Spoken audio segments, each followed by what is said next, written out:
உலகத்தில் பிரவேசித்த கிறிஸ்து.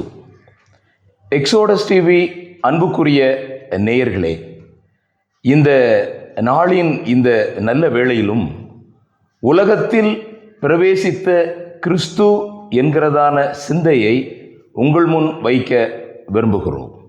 வேத புத்தகத்தில் இருந்து ஒரு வசனத்தை நாங்கள் வாசிக்கிறோம். லூக்கா எழுதின சுவிசேஷம் 19ஆம் அதிகாரம் 1, 2, 3 வசனங்கள்.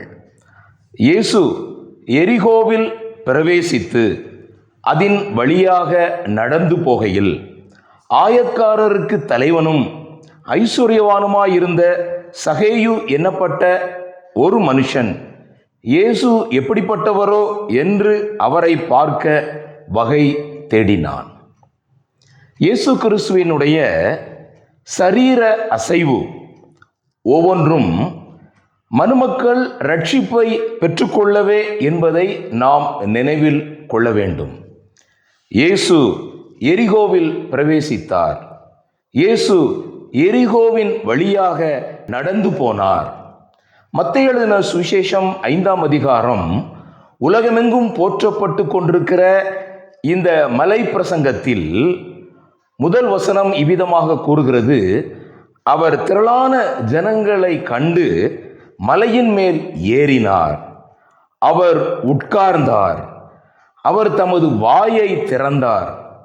இயேசு கிறிஸ்துவினுடைய அங்க அசைவுகள் எல்லாம் மனுமக்கள் ரட்சிப்பை பெற்றுக்கொள்ள வேண்டும் என்றே அதனுடைய அர்த்தத்தை தெளிவாக நாம் பார்க்கிறோம்.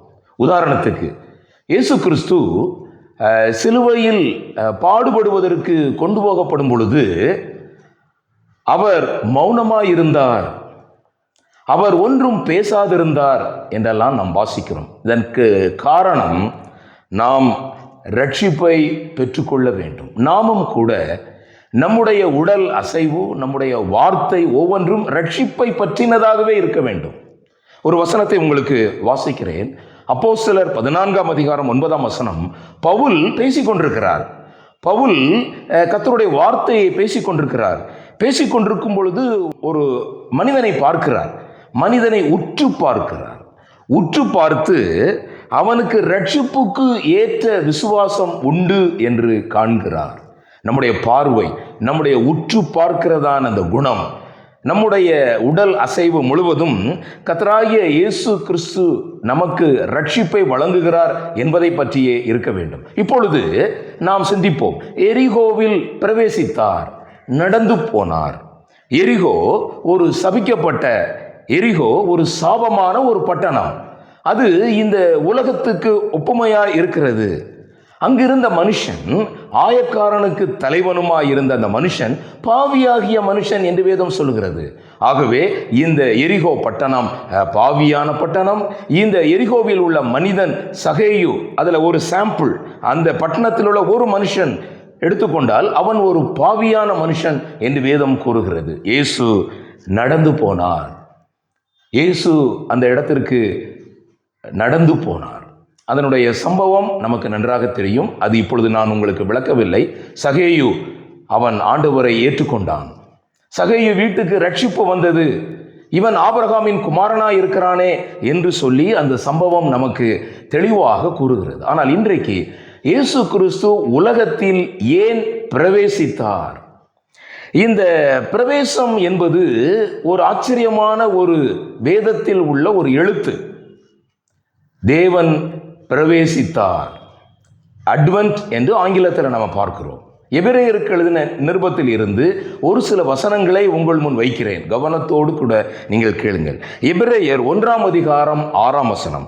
மேலும் தமது முதற்பேரானவரை உலகத்தில் பிரவேசிக்க செய்தபோது, கர்த்தராகிய தேவன் மனுமக்களுடைய பாவத்திற்காக இந்த சபிக்கப்பட்ட இந்த சாபமான இந்த உலகத்தில் தம்முடைய குமாரனை, ஒரே பேரான குமாரனை உலகத்தில் பிரவேசிக்க செய்தார். அருமையான தேவனுடைய பிள்ளைகளே, யாராவது இன்னும் இந்த இயேசு கிறிஸ்து யார் என்று அறியாமல் இந்த எக்ஸோடஸ் டிவி அருளுரை துளிகளை கேட்டுக்கொண்டிருப்பீர்களானால், தேவன் உங்களுடைய இருதயத்தில் பிரவேசிக்க இந்த உலகத்தில் அவர் பிரவேசித்தார். மாத்திரமல்ல, அவர் எப்படி பிரவேசித்தார் என்று வேதம் கூறுகிறது. எபிரேயர் 10:5. ஆகையால் அவர் உலகத்தில் பிரவேசிக்கும் போது பலி, காணிக்கை அதெல்லாம் விரும்பல, ஒரு சரீரத்தை ஆயத்தம் பண்ணினார். இந்த மாம்சமாகிய சரீரத்தோடு உலகத்தில் பிரவேசித்தார். பிள்ளைகள் மாம்சத்தையும் இரத்தத்தையும் உடையவர்களாயிருக்க அவரும் அவர்களைப் போல மாம்சத்தையும் இரத்தத்தையும் உடையவரானார். அவர் உலகத்தில் பிரவேசிக்க செய்தார். இப்பொழுது அவர் உலகத்தில் பிரவேசிக்க அவர் செய்த பொழுது அவர் ஒரு சரீரத்தை ஆயத்தம் பண்ணினார். சரீரம் எதற்காக? சரீரம் என்றாலே அது மரணத்துக்கு ஒப்பாயிருக்கிறது, அது பலிக்கு ஒப்பாயிருக்கிறது.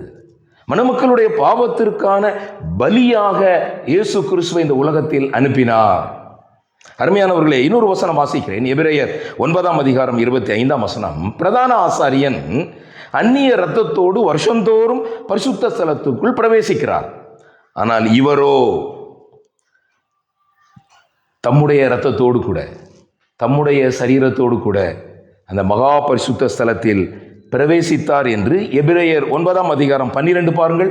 வெள்ளாட்டுக்கடா, இளங்காளை இவைகளுடைய இரத்தத்தினாலே அல்ல, தம்முடைய சொந்த இரத்தத்தினாலும் ஒரே தரம் மகா பரிசுத்த ஸ்தலத்தில் பிரவேசித்தார். தேவனுடைய பிரவேசம் ரொம்ப ஆச்சரியமானது. இந்த உலகத்தில் தேவன் பிரவேசிக்கிறார் என்பது, அதை ஆங்கிலத்தில் ஃபர்ஸ்ட் அட்வென்ட் என்று கூறுகிறார்கள். பாருங்கள், எபிரேயர் 6:20 நமக்கு முன்னோடினவராகிய இயேசு மெல்கிசேதேக்கின் முறைமையின்படி நித்திய பிரதான ஆசாரியராய் நமக்காக அந்த திரைக்குள் பிரவேசித்திருக்கிறார். மெல்கிசேதேக்கின் முறைமையின்படி ஆண்டவர் நித்திய ஆசாரியராக இருக்கும்படி உங்களுக்கு ரட்சிப்பு மாத்திரமல்ல, ரட்சிப்பை தொடர்ந்து இருக்கிற பரிசுத்தமாகுதல் என்கிறதான அந்த அருமையான அந்த பரிசுத்த மீட்புக்குள் கொண்டு போகும்படியாக ஆண்டவர் மகா பரிசுத்த ஸ்தலத்தில் பிரவேசித்தார். இன்றைக்கு நீங்கள் என்ன செய்ய வேண்டும்? எபிரேயர் 10:19. ஆகையால் சகோதரரே, நாம் பரிசுத்த ஸ்தலத்தில் பிரவேசிப்பதற்கு இயேசுவானவர் தமது மாம்சமாகிய திரையின் வழியாய் புதிதும் ஜீவனமான மார்க்கத்தை உண்டு பண்ணி இருக்கிறார். இந்த மார்க்கம் உங்களுக்கு வேண்டுமா? நீங்களும் அந்த மகா பரிசுத்த ஸ்தலத்தில் பிரவேசிப்பதற்கு தேவன் முன்னோடினவராக பிரவேசித்திருக்கிறார். காளை, வெள்ளாட்டுக்கடா இவைகளுடைய இரத்தத்தினாலே அல்ல, தம்முடைய மாம்சமாகிய திரையின் வழியாய் புதிதும் ஜீவனமான மார்க்கத்தை உண்டு பண்ணி இருக்கிறார். அந்த மார்க்கத்துக்கு வாருங்கள். இது மதம் அல்ல, இது மதம் அல்ல. மதம் என்று சொல்லி யாராவது உங்களை ஏமாற்றி விட வேண்டாம். இது ஒரு மார்க்கம். It is a way of life. இது மனிதனுடைய வாழ்க்கையினுடைய ஒரு ஜீவிய முறை. இதை நீங்கள் பெற்றுக்கொள்ள வேண்டும் என்று ஆண்டவர் விரும்புகிறார். இப்பொழுது நீங்கள் பிரவேசிக்கலாம். எப்படி பிரவேசிக்கலாம்? எபிரேயர் 10:20 அந்த மார்க்கத்தின் வழியாய் பிரவேசிப்பதற்கு அவருடைய இரத்தத்தினாலே நமக்கு தைரியம் உண்டாயிருக்கிறது. தேவனுடைய வீட்டின் மேல் அதிகாரியான பிரதான ஆசாரியர் நமக்கு இருக்கிறார். ஆதலால் துர்மனச்சாட்சி நீங்க தெளிக்கப்பட்ட இருதயம் உள்ளவர்களாக, சுத்த ஜலத்தால் கழுவப்பட்ட சரீரம் உள்ளவர்களாக, உண்மையுள்ள இருதயத்தோடும் விசுவாசத்தின் பூரண நிச்சயத்தோடும் நீங்கள் மகா பரிசுத்த ஸ்தலத்தில் பிரவேசிக்கலாம். இயேசு கிறிஸ்து உங்களோடு கூட இருக்கிறார். அவர் உங்களுடைய இருதயத்தில் பிரவேசித்திருக்கிறார். அப்படி யாருடைய வாழ்க்கையிலாவது இயேசு கிறிஸ்து பிரவேசியாமல் இருப்பாரானால் இன்றைக்கு ஒரு நல்ல சந்தர்ப்பம். எரிகோ பாழான பட்டணம், அதிலே ஆண்டவர் பிரவேசித்தார், நடந்து போனார். சகேயுவை அவர் ரட்சிப்பு பெற்றுக்கொள்வதற்கு அவர் தம்மையே அங்கு பலியாக ஒப்பு கொடுத்தார். அதனால் இந்த நாளின் நல்ல வேளையிலே ஆண்டவராக இருக்கிற இயேசு கிறிஸ்துவை சொந்த ரட்சகராக ஏற்றுக்கொள்ளுங்கள். அவர் உங்களுடைய இல்லத்தில் பிரவேசிக்க அனுமதி கொடுங்கள். அவருடைய நாமம் மைமைப்படுவதாக. ஆமேன், ஆமேன்.